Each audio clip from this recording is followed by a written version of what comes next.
पिछली वीडियो में हम लोग मोनोहाइड्रिक अल्कोहल के रासायनिक गुण के बारे में पढ़ रहे थे और एक टाइप का रिएक्शन पढ़ चुके थे। मतलब एक रिएक्शन की वे अभिक्रियाएँ जिनमें OH आबंध का विदलन होता है। अब हमको अगला रिएक्शन पढ़ना है, वे अभिक्रियाएँ जिसमें कार्बन और OH C और OH आबंध का विदलन होता है। मतलब कार्बन और ऑक्सीजन बंध का विदलन होता है, उस अभिक्रिया के बारे में हमको पढ़ना है। तो those reactions in which carbon hydroxide bond fusion takes place. Alkanol में जब ROH आबंध विषमांग विदलन द्वारा टूटता है। विषम विदलन जानते, विषम विदलन में क्या होता है, कोई एक परमाणु अपना दोनों इलेक्ट्रॉन लेकर के चला जाता है और एक के पास इलेक्ट्रॉन की कमी हो जाती है। तो जिस एटम के पास इलेक्ट्रॉन की कमी होती है उस पर पार्शियल पॉजिटिव चार्ज, और जिस पे कमी होता है, जिस पे अधिकता होती है, जो लेके जाता है, उस पर पार्शियल नहीं कंप्लीट निगेटिव चार्ज आ जाता है। मतलब एक कार्बोकैटायन बनता है और एक कार्बोएनायन बनता है। तो ROH आबंध विषमांग विदलन या विषम विदलन द्वारा टूटता है तो कार्बोधनायन बनता है, जिनके अस्थायित्व का क्रम तृतीयक, द्वितीयक, प्राथमिक है। मतलब अगर कहें कि सबसे अधिक स्टेबल कार्बोकैटायन कौन होता है, तो टर्शियरी कार्बोकैटायन, उसके बाद सेकेंडरी कार्बोकैटायन, उसके बाद प्राइमरी कार्बोकैटायन। तो कार्बोकैटायन के बारे में पढ़ चुके हैं, जानते भी हैं कौन प्राइमरी है। मतलब वह कार्बन, अगर मान लीजिए किसी कार्बन पर धनावेश है और वह कार्बन एक कार्बन से जुड़ा हुआ है, उसको बोलते हैं प्राइमरी कार्बोकैटायन। अगर कोई कार्बन पर धनावेश है और वह कार्बन दो कार्बन से जुड़ा हुआ है, उसको बोलते हैं सेकेंडरी कार्बोकैटायन। अगर किसी कार्बन पर प्लस है और वह कार्बन 1, 2, 3 कार्बन से जुड़ा हुआ है, उसको बोलते हैं टर्शियरी कार्बोकैटायन। यहाँ पे C+ और वैलेंसी बाकी इसकी कंप्लीट होगी तो 1 सिर्फ 3 ही बॉन्ड बनता है, H। यहाँ पे इस कार्बन की वैलेंसी होगी तो क्या हो जाएगा, CH। CH3 CH2 पर प्लस, ये प्राइमरी कार्बोकैटायन हो जाएगा। ये हमारा CH3 ये सेकेंडरी कार्बोकैटायन हो जाएगा। और ये तीनों अगर CH3 है और ये CH3 है तो ये टर्शियरी कार्बोकैटायन हो। मतलब कार्बन पे पॉजिटिव चार्ज और वह कार्बन कितने कार्बन से जुड़ा हुआ है, तो पॉजिटिव चार्ज कितने कार्बन से जुड़ा हुआ है, एक कार्बन से, तो इसको बोलेंगे प्राइमरी कार्बोकैटायन। पॉजिटिव चार्ज एक कार्बन 2 कार्बन से जुड़ा हुआ है, सेकेंडरी कार्बोकैटायन। और पॉजिटिव चार्ज 1, 2, 3 कार्बन से जुड़ा हुआ है तो टर्शियरी कार्बोकैटायन। सबसे अधिक स्टेबल टर्शियरी कार्बोकैटायन, उसके बाद सेकेंडरी कार्बोकैटायन, उसके बाद प्राइमरी कार्बोकैटायन। तो थोड़ा सा रिवीजन हो गया तो याद आ जाएगा। इस श्रेणी की कुछ मुख्य अभिक्रियाएं निम्नलिखित हैं। इनमें से अल्कोहल की क्रियाशीलता का क्रम। अगर अल्कोहल के रिएक्टिविटी की बात करें तो अल्कोहल का भी टाइप्स हम पढ़े हैं कि अल्कोहल 3 प्रकार के, एक प्राइमरी अल्कोहल, सेकेंडरी अल्कोहल और टर्शियरी अल्कोहल। तो अगर सबसे पूछा जाए कि सबसे अधिक अभिक्रियाशील कौन सा अल्कोहल होता है तो टर्शियरी, उसके बाद सेकेंडरी, उसके बाद प्राइमरी। ऐसा क्यों? इसमें हम देख रहे हैं कि कार्बन और हाइड्रोजन का बॉन्ड टूट रहा है और बॉन्ड टूटने के बाद कार्बोकैटायन बन रहा है। तो टर्शियरी अल्कोहल से जब OH निकलेगा तो हमको टर्शियरी कार्बोकैटायन मिलेगा। सेकेंडरी अल्कोहल से अगर OH निकलेगा तो सेकेंडरी कार्बोकैटायन मिलेगा, और प्राइमरी अल्कोहल से अगर OH निकलेगा तो प्राइमरी कार्बोकैटायन मिलेगा। इससे क्या पता चलता है कि अगर हमको मतलब कि क्लीवेज के बाद, मतलब बॉन्ड फ्यूजन के बाद जो कार्बोकैटायन मिलता है अधिक स्टेबल, वही अल्कोहल सबसे अधिक अस्थायी होता है। तब इसमें से सबसे पहला रिएक्शन है, मैक्सिमम सब रिएक्शन हम इसके पहले वाले चैप्टर में हैलो एल्केन और हैलो एरीन में पढ़ चुके हैं हम, इसलिए हम बहुत ज़्यादा इसमें एक्सप्लेन नहीं करेंगे। सिर्फ हेडिंग के बाद रिएक्शन, बाकी आप लोग वहाँ से भी पढ़ सकते हैं, एक बार लिख चुके हैं। सिर्फ रिवीजन के लिए थोड़ा थोड़ा हम लिखवा रहे हैं। हाइलोजन अम्लों के साथ अभिक्रिया। एल्कोहल हाइलोजन अम्लों से अभिक्रिया करके, मतलब निर्जल जिंक क्लोराइड की उपस्थिति में एल्कोहल हाइलोजन अम्लों से अभिक्रिया करके हाइलो एल्केन देते हैं। हाइलोजन अम्ल HCl, HBr, HI, ठीक है। एल्कोहल में कुछ भी हो सकता है। R की जगह CH3 रखोगे तो मेथेनॉल हो जाएगा, C2H5 रखोगे एथेनॉल हो जाएगा। तो हाइलोजन अम्लों में क्रियाशीलता का क्रम, सबसे अधिक क्रियाशील कौन सा हाइलोजन अम्ल होता है, हाइड्रोजन आयोडाइड, उसके बाद हाइड्रोजन ब्रोमाइड, उसके बाद हाइड्रोजन क्लोराइड। तो इसमें रिएक्शन आपको, ये तो मतलब कि जनरल रिएक्शन है, जनरल इक्वेशन को देख कर, मतलब क्या बोलते हैं, जनरल रिएक्शन को देख करके आप इसमें से अपना ये एप्लीकेशन यूज कर ले, मतलब कि एक एप्लीकेशन वाला रिएक्शन इसको अप्लाई करके 2 रिएक्शन बना लेंगे। एक में R की जगह पर CH3 रख देंगे और X की जगह पर Br, तो एक रिएक्शन हमारा मिल जाएगा। और दूसरे में R की जगह पर C2H5 रख देंगे और X की जगह पर Br रख देंगे या Cl रख देंगे, कुछ भी रखेंगे। रख के आप लोग रिएक्शन इसका बना लीजिएगा, 2 और रिएक्शन। क्लियर। एल्कोहल को HI के साथ लाल फास्फोरस की उपस्थिति में गर्म करने पर एल्केन प्राप्त होते हैं।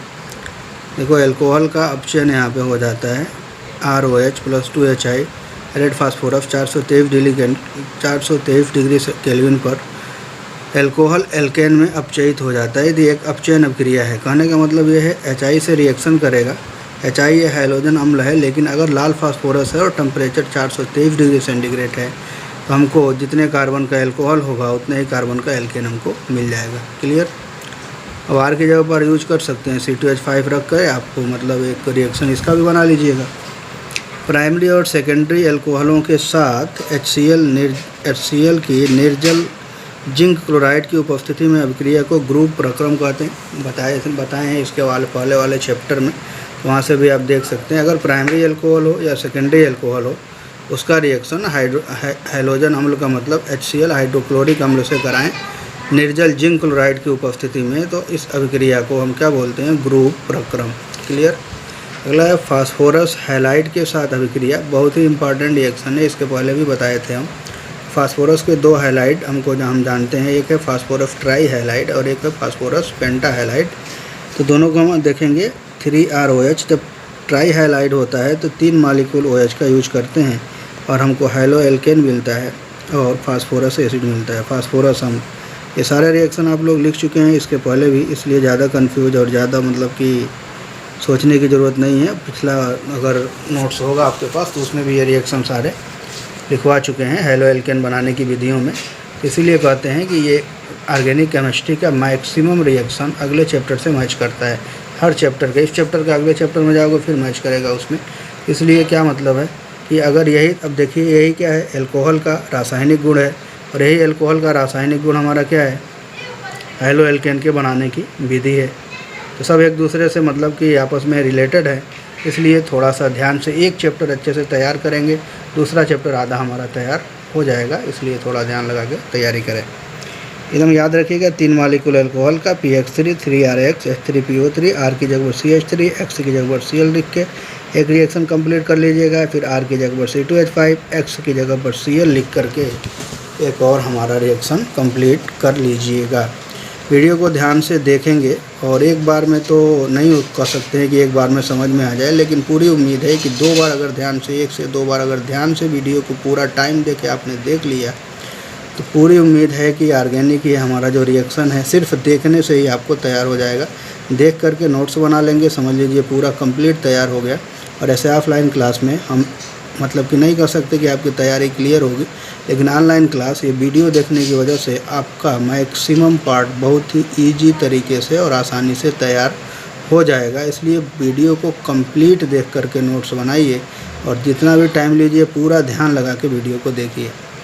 एक बार देख के नोट्स बना लीजिए, जैसे भी बनाना हो। जब नोट्स बन जाए उसके बाद वीडियो को एक बार पूरा एकदम ध्यान लगा के अकेले में बैठ के ध्यान से सुन लीजिए और पेन कापी ले करके मतलब अपना उसमें जो रिएक्शन है एप्लीकेशन का वो रिएक्शन आप लोग बनाते जाइए। ठीक है, सब फेयर की कापी पर। और जितने भी क्वेश्चंस हैं हमारे पूरे नोट्स, जितने भी क्वेश्चंस हम दे रहे हैं उस क्वेश्चन को भी फेयर की कापी में आपको नोट करना है। ठीक है।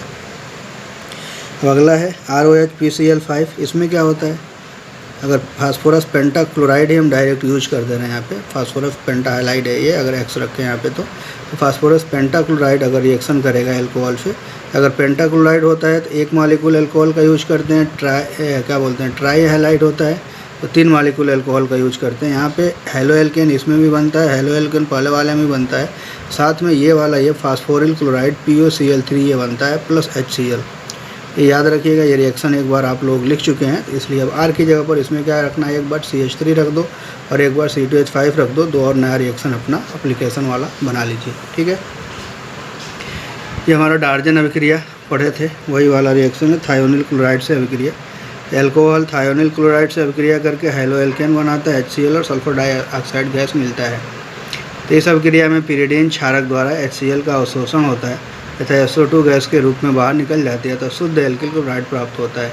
यह जो विधि है ना, थायोनिल क्लोराइड से हैलो एल्केन बनाने की, शुद्ध हैलो एल्केन प्राप्त करने की विधि है। कौन? डार्जेन अभिक्रिया रिएक्शन। ये इसके पहले नाम की तरह से मतलब नेम रिएक्शन के फॉर्म में हम लिखवा चुके हैं, तो थोड़ा मतलब ध्यान से पढ़िए, एक दूसरे से कोरिलेट करके पढ़ेंगे, आपके लिए पढ़ाई काफ़ी इजी हो जाएगी। जबकि ऑर्गेनिक वैसे ही बहुत ही टफ होता है, लेकिन टफ इसलिए होता है कि हम पढ़ते नहीं हैं, डरते हैं। डरना नहीं है, पूरे ध्यान से पढ़िए और बिल्कुल पढ़िए, सिर्फ पढ़ाई पर ही ध्यान दीजिए। अब ज़्यादा टाइम बचा भी नहीं है, सिर्फ अक्टूबर, नवंबर, दिसंबर, जनवरी, तो दिसंबर के बाद से जनवरी फरवरी में जब प्रैक्टिकल एग्ज़ाम स्टार्ट होते हैं तो उस वक्त पढ़ना मुश्किल होता है। तो हम चाहेंगे कि इधर ही पढ़ते रहिए और पूरा टाइम आपको है घर बैठ के ध्यान से मतलब पूरा ध्यान लगा करके पढ़ाई कीजिए, ठीक है। अगला है सल्फ्यूरिक अम्ल के साथ अभिक्रिया। मैक्सिमम रिएक्शन आप पढ़ चुके हैं, कंसनट्रेटेड H2SO4 के साथ रिएक्शन कराते हैं तो क्या होता है, तो हाई स्कूल में भी पढ़े थे कि एक कंडीशन है कि ईथर बनता है, दूसरा कंडीशन है एल्कीन बनता है, तो वही वाला रिएक्शन है। लगभग 383 केल्विन ताप पर एल्केनॉल सांद्र सल्फ्यूरिक अम्ल के साथ एल्किल हाइड्रोजन सल्फेट बनाते हैं। 383 का मतलब 110 डिग्री सेंटीग्रेड पर रिएक्शन होगा एल्कोहल का हाइड्रोजन सल्फेट से, तो एल्किल हाइड्रोजन सल्फेट ROSO2OH। थोड़ा ऐसे लिखें, कंफ्यूज हो रहे होंगे, तो ऐसे भी आप लिख सकते हैं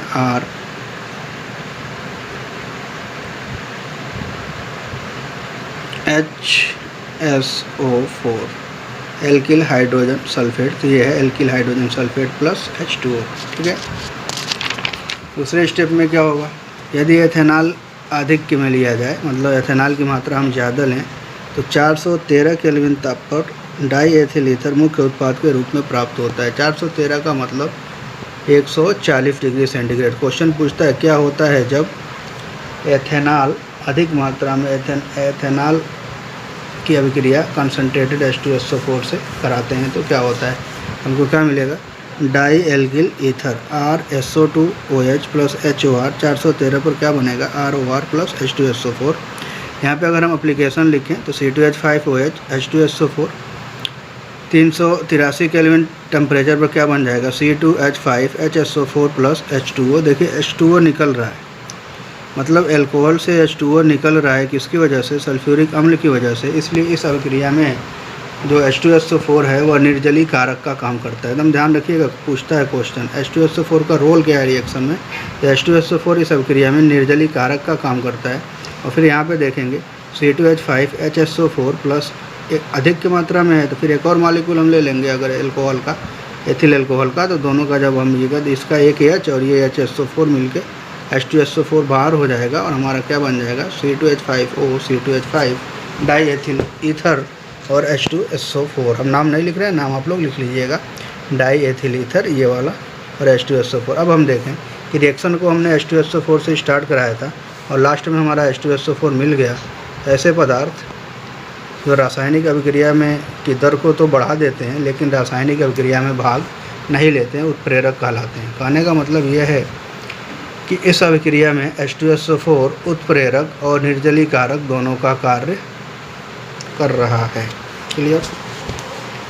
एक और चीज़, अगर हम इन दोनों रिएक्शन को जोड़ दें, जनरल समझिएगा ध्यान से, अगर दोनों रिएक्शन को जोड़ दें तो हमारा ये भी कैंसिल हो जाएगा और H2SO4 भी कैंसिल हो, तो ओवरऑल क्या बचेगा, दो मॉलिक्यूल C2H5OH और उसके बाद से डाई एथिल ईथर। इसी के बेस पर हम लिख रहे हैं, इस अभिक्रिया में सांद्र H2SO4 की उपस्थिति में 413 केल्विन पर एथेनॉल के निर्जलीकरण से ईथर प्राप्त होता है, अतः इसे विलियमसन अनवरत ईथर संश्लेषण कहते हैं। विलियमसन अनवरत ईथर संश्लेषण, कॉन्टिन्यूअस, अनवरत का मतलब होता है English, Williamson ether synthesis, continuous Williamson ether, या अविरत, अनवरत या अविरत लिखते हैं। इस अभिक्रिया में सांद्र H2SO4 की उपस्थिति में 413 केल्विन ताप पर एथेनॉल के निर्जलीकरण से ईथर प्राप्त होता है, तो इसे विलियमसन अनवरत ईथर संश्लेषण कहते हैं।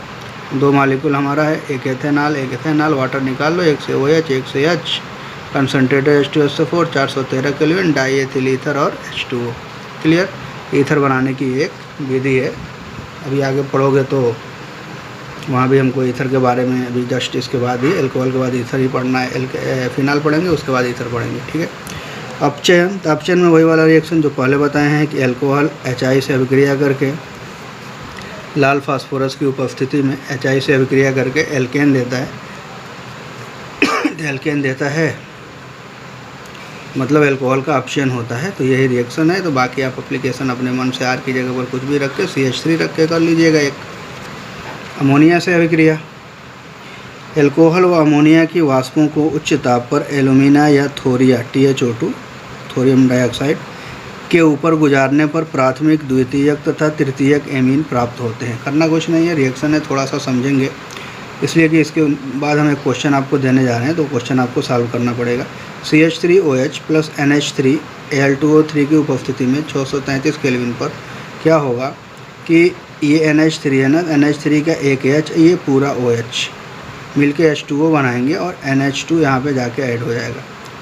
NH2 यहाँ पे जाके ऐड हो जाएगा। तो कहने का मतलब अगर आप ऐसे समझेंगे तो नहीं समझ में आएगा। मान लीजिए हम देखते हैं यहाँ पे, ये हमारा है अमोनिया NH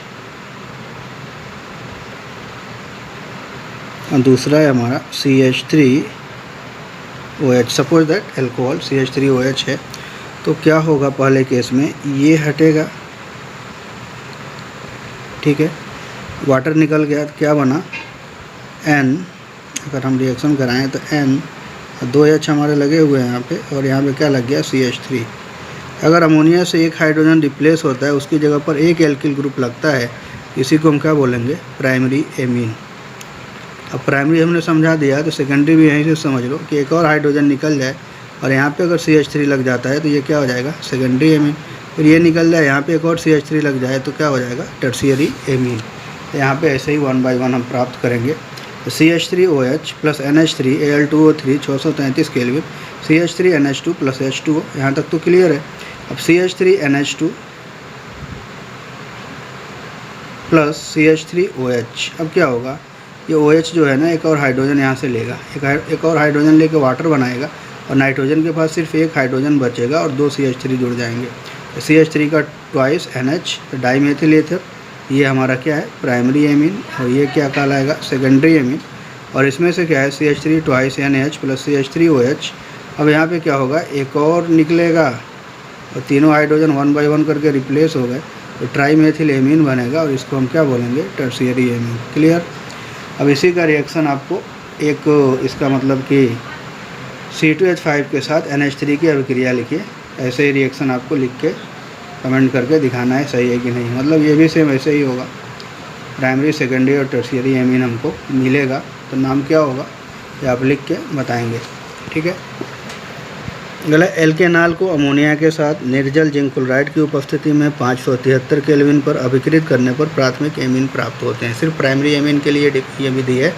अगर प्राइमरी एमीन प्राप्त करना हो तो क्या करेंगे, एल्केनॉल को अमोनिया के साथ निर्जल जिंक क्लोराइड की उपस्थिति में 573 केल्विन पर अभिक्रित करने पर प्राथमिक एमीन प्राप्त होते हैं। प्राइमरी एमीन ही मिलेगा, सिर्फ एक ही प्रोडक्ट ROH प्लस NH3। अगर निर्जल जिंक क्लोराइड है, टेम्परेचर 573 केल्विन है, तो एक H और OH मिलकर H2O बाहर निकल जाएगा और क्या मिल जाएगा, RNH2 प्राइमरी एमीन। क्लियर। और यहाँ पे प्राइमरी एमीन, तो एक बार R की जगह पर CH3 रख लीजिएगा, एक बार R की जगह पर C2H5 रख लीजिएगा। इस अभिक्रिया में कार्बन और OH, ये देखो, ये बॉन्ड अमोनिया के द्वारा अपघटित होता है, अतः इसे क्या कहते हैं, अमोनोलिसिस कहते हैं, ठीक है। अगला है हमारा सल्फ्यूरिल क्लोराइड के साथ अभिक्रिया, तो ये भी रिएक्शन वैसे ही general, 2ROH alcohol sulphuryl chloride SO2Cl2, sulphuryl chloride SOCl2 thionyl chloride, याद रखिएगा, SOCl2 thionyl chloride, SO2Cl2 sulphuryl chloride, वही होगा 2 मालिक्यूल ROH, तो 2 क्लोरीन है इसमें, तो 2 ये लेना पड़ेगा, 2 एल्किल हैलाइड मिलेगा। बाकी हमारा ये SO2 है और ये 2H और 2O मिलकर क्या बन जाएगा, H2SO4। क्लियर। R की जगह पर CH3, R की जगह पर C2H5, 2 रिएक्शन आप लोग बना लीजिएगा। तो ये मतलब कि कार्बन और ऑक्सीजन बंध के विदलन के कारण जो अभिक्रियाएँ थी हमारी ये कंप्लीट हो गई हैं। अब अगला है हमारा संपूर्ण एल्केनॉल अणु की अभिक्रियाएँ। एल्केनॉल अणु की मतलब पूरा का पूरा संपूर्ण एल्केनॉल के कुछ रिएक्शन होते हैं, उसको हम पढ़ेंगे। इसमें देखेंगे क्लोरीन के साथ अभिक्रियाएँ। तो हम जानते हैं कि क्लोरीन प्रबल ऑक्सीकारक होता है, क्लोरीन एक ऑक्सीकारक है, और जानते हैं कि अल्कोहल के ऑक्सीकरण से एल्डिहाइड बनता है। तो इसमें पहले क्लोरीन क्या करेगा, ऑक्सीडाइज करेगा किसको, एथिल अल्कोहल को, और उसके बाद उसका क्लोरीनेशन होगा। ठीक है, CH3CH2OH क्लोरीन रिएक्शन करेगा, क्लोरीन से हम रिएक्शन उसमें कराएंगे तो हमारा क्या होगा, दो हाइड्रोजन और दो क्लोरीन मिलकर 2HCl निकल गया। मतलब दो हाइड्रोजन इसमें से अलग करो तो क्या बना, CH3CHO क्या बन गया, एसिटाल्डिहाइड। तो पहले स्टेप में क्या हो रहा है, अल्कोहल का ऑक्सीकरण ध्यान से समझिएगा। हाइलोफार्म बनाने की प्रयोगशाला विधि क्या बोलते हैं, क्लोरोफार्म बनाने की विधि में पढ़ाए थे, वहाँ पे ये रिएक्शन आया हुआ था कि दो से प्राप्त करते हैं, एक हम प्राप्त करते हैं अल्कोहल से और एक प्राप्त करते हैं मतलब कीटोन से। अल्कोहल से प्राप्त करते हैं तो पहले स्टेप में क्या होगा, अल्कोहल का ऑक्सीकरण होगा एल्डिहाइड में, उसके बाद अब यहाँ पे क्लोरीनीकरण होगा एल्डिहाइड का। तो क्लोरीनीकरण का मतलब इसमें जितने हाइड्रोजन इस कार्बन से लगे हुए होंगे, उस कार्बन से सारे हाइड्रोजन को ये क्या करेगा, क्लोरीन रिप्लेस कर देगा, और 3 क्लोरीन यहाँ पे CCl3 CHO plus 3HCl try chloro acetaldehyde बनता है। इसी को हम क्लोरल कहते हैं। ये भी रिएक्शन आप लोग पढ़ चुके हैं और जानते भी हैं। मेथेनॉल फॉर्मेल्डिहाइड देता है। अगर मेथेनॉल क्लोरीन से रिएक्शन कराएंगे तो मेथेनॉल का ऑक्सीकरण हो जाएगा, तो जितने कार्बन का अल्कोहल होता है उतने ही कार्बन का एल्डिहाइड हमको मिलता है। तो मेथेनॉल की क्लोरीन से अभिक्रिया कराएंगे तो हमको क्या मिलेगा, फॉर्मेल्डिहाइड और HCl। क्लियर। हाइलोफार्म अभिक्रिया तो थोड़ा सा मतलब लिख रहे हैं, वैसे इसके पहले भी लिखवा चुके हैं। आपको जो डिफिनीशन अच्छा लगे वही लिख लेना। यहाँ पे थोड़ा पूरा एल्किल समूह के रूप फार्म में मतलब एल्केनॉल के फार्म में ये डिफिनीशन है, तो थोड़ा कुछ इसमें मिस्टेक हो सकता है, लेकिन आप इसको अच्छे से लिख लीजिएगा, देख लीजिएगा। क्षार की उपस्थिति में हैलोजन के साथ एथेनॉल अथवा 2 एल्केनॉल। अब एथेनॉल की जब हम एल्केनॉल भी लिख सकते हैं, लेकिन हम स्पेशली क्या लिख रहे हैं, एथेनॉल अथवा 2 एल्केनॉल। कहने का मतलब प्राइमरी एल्कोहल या सेकेंडरी एल्कोहल को गर्म करने पर पहले एथेनॉल या कीटोन बनता है। अगर प्राइमरी एल्कोहल का ऑक्सीकरण होगा तो एसिटाल्डिहाइड बनेगा एथेनॉल, सेकेंडरी का होगा तो कीटोन बनेगा। इतना तो क्लियर है। जिनके हैलोजनीकरण से ट्राई हैलो भी उत्पन्न बनता है। अगर हैलोजनीकरण कराएंगे तो या तो अगर ये जनरल हम ले लें एथेनॉल C2H5OH, या मतलब कि 2 प्रोपेनॉल को ले लें, 2 एल्केनॉल की जगह पर 2 प्रोपेनॉल अगर ले लें तो यहाँ पे हमको मिलेगा, अगर इस केस में हम ऑक्सीडेशन कराएं तो एसिटाल्डिहाइड मिलेगा, और इस केस में अगर ऑक्सीकरण कराएं तो कीटोन एसीटोन मिलेगा। तो यहाँ पे जब क्लोरीनीकरण होगा इसका तो ट्राई क्लोरो एसीटोन मिलेगा, और इसका होगा तो ट्राई क्लोरो एसिटाल्डिहाइड मिलेगा। इसी को क्या लिख रहा है, कीटोन बनता है, जिससे हैलोजनीकरण से ट्राई हैलो भी उत्पन्न बनता है। इसे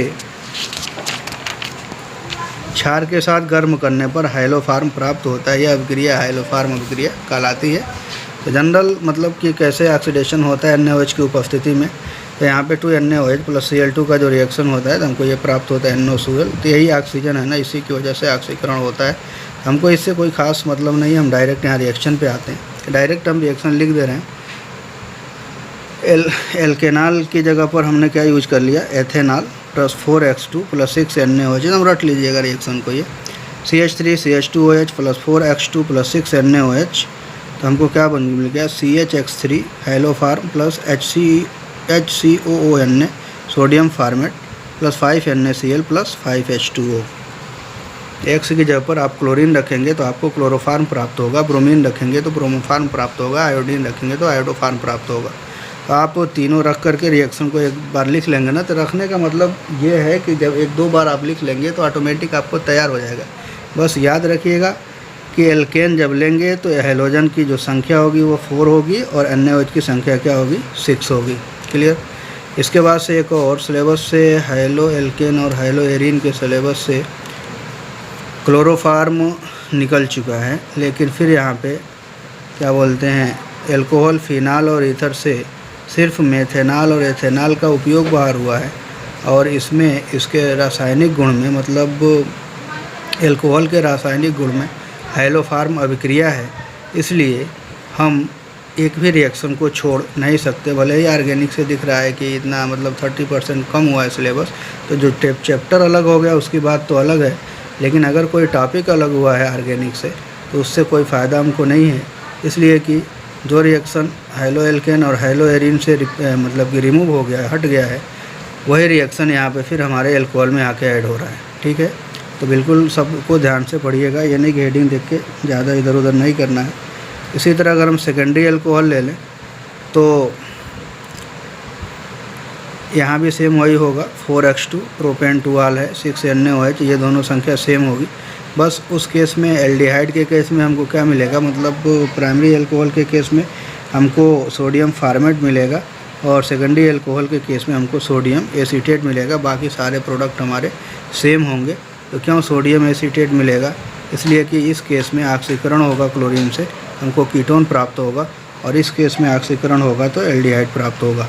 फिर इसमें भी X की जगह पर Cl Br I रख करके आप रिएक्शन को कंप्लीट कर सकते हैं। फिर उसके बाद है निर्जलीकरण, बहुत ही इम्पॉर्टेंट रिएक्शन है।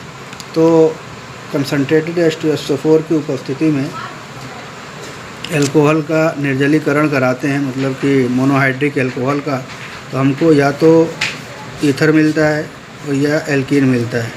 तो यहाँ पे ईथर के बारे में तो हम पढ़ चुके हैं, तो ये रिएक्शन हम स्पेशली एल्कीन के बारे में पढ़ने जा रहे हैं। प्रोटॉनिक अम्लों सादृ H2SO4 H3PO4 या निर्जल जिंक क्लोराइड या एल्यूमिना उत्प्रेरकों की उपस्थिति में मोनोहाइड्रिक एल्कोहलों के निर्जलीकरण से एल्कीन प्राप्त होते हैं। ठीक है, बहुत ज़्यादा हम डिटेल में नहीं जाएंगे, यहाँ पे सब रिएक्शन आप लोग जानते हैं, पढ़ चुके हैं इसके पहले भी। प्राथमिक एल्कोहलों को सादृ H2SO4 के साथ 433 से 443 केल्विन पर गर्म करने पर एल्कीन बनती है। टेम्परेचर देखो यहाँ पे 433 से 443 से 443 केल्विन हो गया। तो इस केस में हमारा क्या मिलेगा, एल्कीन। कहने का मतलब यहाँ पे टेम्परेचर जो होता है ना एल्कीन के लिए 170 डिग्री सेंटीग्रेड होता है, और ईथर की अगर बात करें तो वहाँ पे 140 डिग्री सेंटीग्रेड। ये टेम्परेचर आप बिल्कुल याद रखिएगा, केल्विन में याद होगा तो केल्विन में, सेल्सियस में याद होगा सेल्सियस में, बाकी चेंज करना तो आप जानते हैं। तो यहाँ पे तो क्लियर है, ये एथेनॉल है, एल्कीन बनता है। इसका मतलब एल्कीन बनने का मतलब ये हो गया ना कि एल्कीन का मतलब कम से कम 2 कार्बन चाहिए। 2 कार्बन का मतलब हमारा एल्कोहल कम से कम 2 कार्बन का होना चाहिए। इसलिए हम कह सकते हैं कि मेथेनॉल जो है ये अभिक्रिया नहीं देता है, मतलब एल्कीन नहीं बनाता है। तो यहाँ पे हम अगर एथेनॉल लेंगे तो एथिलीन प्राप्त होगा हमको, एथीन। अगर प्रोपेनॉल लेंगे तो 1 प्रोपीन प्राप्त होगा। ठीक है, लेकिन अगर हम ब्यूटेनॉल ले लें, अब यहाँ पे हमारा 2 केस हो गया। तो शायद इसके फर्स्ट ईयर में भी हम पढ़ा चुके हैं थोड़ा सा, एल्कोहल का निर्जलीकरण कैसे होता है। अगर हम इसको लिखेंगे CH3 CH और फिर यहाँ पे CH2 एंड CH2OH। इसमें होगा क्या जानते हैं, एक तो कंडीशन है कि यहीं से बना लो, यहीं से ये हाइड्रोजन यहाँ से OH निकल जाए और यहाँ से हमारा एक H निकल जाए और ये डबल बॉन्ड यहाँ पे आ जाए, मतलब 1 ब्यूटीन हमको मिले। लेकिन दूसरे केस में ना एक रीअरेंजमेंट होता है, कार्बोकेटायन बनता है एक स्टेप में, बताए थे इसके पहले, जानते हैं, CH3 CH ये H फिर CH2 और फिर उसके बाद से हमारा क्या है CH2 पर प्लस। ठीक है, इसको CH2 ही रहने दो। यहाँ पे हमारा क्या हो गया, H 1 हाइड्रोजन शिफ्ट हो जाता है, ये हाइड्रोजन यहाँ पे चला जाता है और हमारा पॉजिटिव चार्ज यहाँ पे। अगर कहीं भी संभावना बनती है कार्बोकेटायन के बाद रीअरेंजमेंट की, और रीअरेंजमेंट मतलब पुनर्विन्यास के द्वारा अगर प्राइमरी कार्बोकेटायन की संभावना बनती है कि वह सेकेंडरी कार्बोकेटायन में कन्वर्ट हो जाए, तो सबसे पहले कार्बोकेटायन सेकेंडरी में कन्वर्ट होगा, उसके बाद एल्कीन बनेगा। तो सेकेंडरी में जब ये कन्वर्ट होगा तो हमारा ओवरऑल ये हो जाएगा इस टाइप का, CH3 CH2 CH यहाँ पे प्लस और यहाँ पे हमारा हो जाएगा CH3। ये CH2 है हमारा, ये CH2 है, CH3 यहाँ पे प्लस। अब यहाँ पे पहले कार्बोकेटायन बन गया, अब यहाँ पे 2 कंडीशन हो गए, या तो इधर से हाइड्रोजन निकले या इधर से हाइड्रोजन निकले। इधर से निकलेगा तो प्राइमरी बनेगा, इधर से निकलेगा तो सेकेंडरी बनेगा। तो वही लिख रहा है CH3 CH2 CH11 CH2। तो 1 ब्यूटीन 2 ब्यूटीन, तो मुख्य उत्पाद कौन होता है? 2 ब्यूटीन। क्लियर। एल्कोहल का निर्जलीकरण सेटजेफ नियम का पालन करता है। तो हम चाहेंगे कि आप फर्स्ट ईयर की कॉपी लेकर के या बुक से ही सेटजेफ नियम को एक बार अच्छे से पढ़ के और इस नियम को कमेंट में लिख के ज़रूर भेजिएगा, इसका एक एग्जाम्पल के साथ। ठीक है।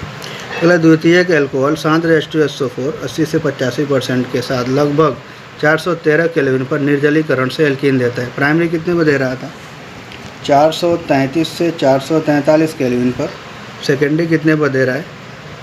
413 केल्विन पर। टेम्परेचर कम है कि ज़्यादा? कम। अगर टर्शियरी में आ जाएं, ये बनाएंगे तो आप मिल जाएगा, कोई दिक्कत नहीं है। अगर टर्शियरी में हम आ जाएं, तृतीयक एल्कोहल 20 से 40% सांद्र H2SO4 के साथ 358 से 373 केल्विन, ये देखो और कम हो गया, ताप पर निर्जलीकरण द्वारा एल्कीन देते हैं। कहने का मतलब हुआ कि सबसे तेज़ी से रिएक्शन कौन होता है? टर्शियरी एल्कोहल वाला, उसके बाद सेकेंडरी वाला, उसके बाद प्राइमरी वाला। इसीलिए हम कहते हैं कि सबसे ज़्यादा अगर क्रियाशीलता की बात करें तो टर्शियरी एल्कोहल सबसे अधिक क्रियाशील होता है, उसके बाद सेकेंडरी एल्कोहल, उसके बाद प्राइमरी एल्कोहल। मोनोहाइड्रिक एल्कोहलों के निर्जलीकरण का क्रम तृतीयक इज ग्रेटर देन द्वितीयक इज ग्रेटर देन प्राथमिक है। क्लियर। देखिए C2H5OH Al2O3 निर्जलीकरण होगा, एल्कीन बन जाएगा। C2H5OH 2H Al2O3 523 केल्विन पर ईथर बनेगा। दोनों रिएक्शन निर्जलीकरण का ही है। तो यहाँ पे क्या बन रहा है? एल्कीन। यहाँ पे क्या बन रहा है? ईथर। टेम्परेचर का डिफरेंस है, ध्यान रखिएगा, थोड़ा सा अंतर कर देगा, हालत ख़राब कर देगा। CH3OH Al2O3 523 केल्विन पर क्या प्रोडक्ट बनेगा बताइएगा। और यहाँ पे हम आ जाते हैं लास्ट में निर्जलीकरण की क्रियाविधि। ये पूछता है एग्जाम में, मैकेनिज्म। तो होता क्या है? इस क्रियाविधि में निम्नलिखित 3 पद प्रयुक्त होते हैं। सबसे पहले एल्कोहल का प्रोटानीकरण होता है। क्यों होता है? तो क्यों ऊपर लिखवाएं, मेन यहाँ से हमारा है। एल्कोहल में एल्कोहलिक समूह के OH, एल्कोहलिक समूह मतलब OH के ऑक्सीजन परमाणु पर 2 एकाकी इलेक्ट्रॉन मतलब 2 लोन पेयर इलेक्ट्रॉन होते हैं, अतः यह दुर्बल क्षार की तरह व्यवहार करता है। एल्कोहल प्रबल अम्ल H2SO4 से प्रोटॉन ग्रहण करके ऑक्सोनियम लवण बनाता है। H2SO4 टूटेगा H+HSO4- के रूप में, ये प्रोटॉन है। ठीक है। तो होगा क्या? ये हमारा है ethyl alcohol. CH3 CH2OH plus H+। First step की हम बात कर रहे हैं। ये क्या करेगा ना, दोनों इलेक्ट्रॉन, यहाँ पे 2 इलेक्ट्रॉन की कमी है तो ये हाइड्रोजन को अब ऐसे एक्सेप्ट करेगा। हाइड्रोजन H+ को प्रोटॉन कहते हैं, ऑक्सीजन प्रोटॉन को एक्सेप्ट करेगा तो क्या बन जाएगा? CH3 CH2O से एक हाइड्रोजन जुड़ा और एक और हाइड्रोजन जुड़ा, तो 3 बॉन्ड बन गए, 2 बनाता है, इसलिए इस पर क्या आता है? Positive charge. और इसी को क्या कहते हैं? प्रोटानीकृत एथेनॉल या ऑक्सोनियम लवण। फर्स्ट स्टेप हो गया। उसके बाद सेकंड में क्या होता है? कार्बोकैटायन बनता है। कार्बोकैटायन का बनना, तो प्रोटानीकृत एथेनॉल में अधिक ऋण विद्युतीय ऑक्सीजन पर धनात्मक आवेश के कारण कार्बन और ऑक्सीजन आबंध दुर्बल हो जाता है। कहने का मतलब ऑक्सीजन बहुत ही इलेक्ट्रोनिगेटिव एलिमेंट्स है, जिसकी वजह से इस पर पॉजिटिव चार्ज है। पॉजिटिव चार्ज को ज़्यादा मतलब कि एडजस्ट नहीं कर पाता है और इसकी मतलब कि क्रिया से क्या बोलते हैं, स्टेबिलिटी कम हो जाती है, जिसकी वजह से ये कार्बन और ऑक्सीजन का जो बॉन्ड होता है ये ब्रेक हो जाता है, बहुत ही दुर्बल होता है, तो टूट जाता है। अतः जल का अणु पृथक होकर माध्यमिक कार्बनिक धनायन बनाता है। यही स्लो स्टेप होता है और यही हमारा रेट डिटरमाइनिंग स्टेप भी होता है। CH3 CH2 ये बॉन्ड है, ये बॉन्ड से ये दोनों इलेक्ट्रॉन इसके पास जाएंगे, इस पे धनावेश आएगा और इस वाटर अलग हो जाएगा। CH3 CH2 पर प्लस H2O, एथिल कार्बोकैटायन बोलते हैं इसको, एथिल कार्बोकैटायन। ठीक है। सेकेंड स्टेप में हमको कार्बोकैटायन बनता है। मंद पद होने के कारण यह वेग निर्धारक पद या रेट डिटरमाइनिंग स्टेप है। ठीक है। थर्ड में क्या होगा? कार्बोधनायन से प्रोटॉन के निराकरण द्वारा एथीन का बनना। कार्बोधनायन से प्रोटॉन निकलेगा और हमको एल्कीन प्राप्त होगा। देखेंगे, माध्यमिक कार्बोधनायन क्रियाशील स्पीसीज होने के कारण शीघ्रता से प्रोटॉन का निराकरण करके एथीन अणु का निर्माण करता है। हम इसको लिख सकते हैं ना, CH3 CH2 पर प्लस। ठीक है। तो इसको क्या करता है ना, ये प्रोटॉन निकाल देता है। प्रोटॉन निकालने का मतलब ये दोनों इलेक्ट्रॉन इसको दे देगा, जिसकी वजह से ये बॉन्ड हमारा कंप्लीट होगा। CH2 double bond CH2 ethene मिलेगा और साथ में हमको क्या मिल जाएगा? H+। यही H+ जो हम शुरू किए थे वही H+ हमको लास्ट में मिला। ये H+ फिर SO4 से अभिक्रिया करके H2SO4 निकल गया। इसका मतलब एक स्टेप में हम वाटर निकाले हैं और एक स्टेप में लास्ट में हम देख रहे हैं कि H2SO4 जैसा है वैसे ही मिल गया।